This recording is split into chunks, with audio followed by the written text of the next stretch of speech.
যদি জানতে পারে যে আপনি কারোর সাথে অ্যাফেয়ার আছে। সালমান শাহ বাংলা চলচ্চিত্রের উজ্জ্বল নক্ষত্র, যে নক্ষত্র নিভে গেছে 28 বছর আগে। সালমান শাহ চলে যাবার 28 বছর পার হলেও এতদিন আড়ালে ছিলেন সালমান শাহের স্ত্রী সামিরা হক। সালমান শাহের সঙ্গে শাবনূরের প্রেমের সম্পর্কের কথা তুলে ধরেছেন অকপটে। শাবনূর আমার সাথে 3টা বছর জানিয়েছেন শাবনূরের কারণে তাদের সংসারে অশান্তির কথা। সালমান শাহ চলে যাবার পরে অভিযোগের আঙুল ছিল সালমান শাহের স্ত্রী সামিরা হকের দিকে। সেই সময় গুঞ্জন রটেছিল খল অভিনেতা ডনের সঙ্গে সম্পর্কে জড়িয়েছিলেন সামিরা। এছাড়া সালমান শাহ চলে যাবার পরে একে একে তিনটি বিয়ে করেন সামিরা হক।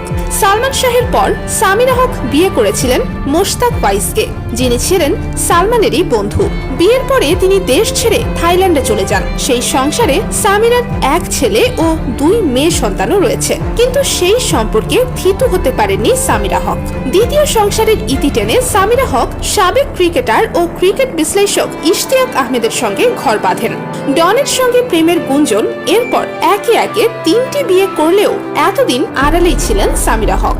তবে সাম্প্রতিক 28 বছর পর নীরবতা ভেঙে একটি গণমাধ্যমে সাক্ষাৎকার দিয়েছেন সামিরা।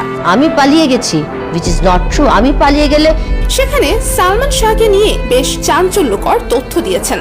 কিয়ামত থেকে কিয়ামত ছবি দিয়ে চলচ্চিত্র অঙ্গনে পা রাখেন সালমান শাহ। গুঞ্জন রয়েছে সেই সিনেমা করতে গিয়ে অভিনেত্রী মৌসুমীর সঙ্গে প্রেমের সম্পর্কে জড়িয়েছিলেন সালমান শাহ। সালমান শাহ আমার মধ্যে কিন্তু সারাক্ষণ খুনসুটি হতো বেশি, কিন্তু সেই গুঞ্জন সত্যি ছিল না বলে জানিয়েছেন সালমান শাহের স্ত্রী সামিরা হক। সেই সময়ে সবচেয়ে জনপ্রিয় ও হিট নায়িকা ছিলেন মৌসুমী, যার নাম নিলেই সেই ছবি ব্লকবাস্টার হতো। কিন্তু সালমান শাহ মৌসুমীর এত জনপ্রিয়তা পছন্দ করতেন না, কারণ সালমান শাহ কখনোই কোনো নায়িকার উপর নির্ভরশীল হতে চায়নি। সালমান শাহ চেয়েছিলেন তার নাম ও অভিনয় দিয়ে সিনেমা হিট হোক। হয়েছিল তাই। এরপরেই আসে শাবনূরের সঙ্গে প্রেমে জড়ানো নিয়ে। আসলে কি তাদের প্রেম ছিল? এক বাক্যে বলবো, ছিল।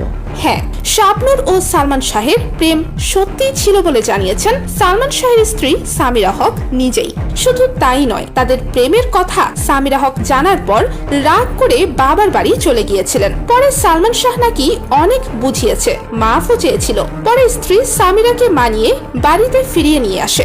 সালমান শাহ সামিরাকে কথা দিয়েছিল শাবনূরের সঙ্গে যে সিনেমাগুলোর চুক্তি আছে সেগুলো শেষ হলেই তার সঙ্গে আর কোনো সিনেমায় কাজ করবেন না। তোর ওয়াইফ যদি জানতে পারে যে আপনি কারোর সাথে অ্যাফেয়ার আছে। তো ভিউয়ার্স, সালমান শাহের স্ত্রী সামিরার এমন মন্তব্য শুনে আপনি কি মনে করছেন তা অবশ্যই কমেন্ট করে জানাতে ভুলবেন না।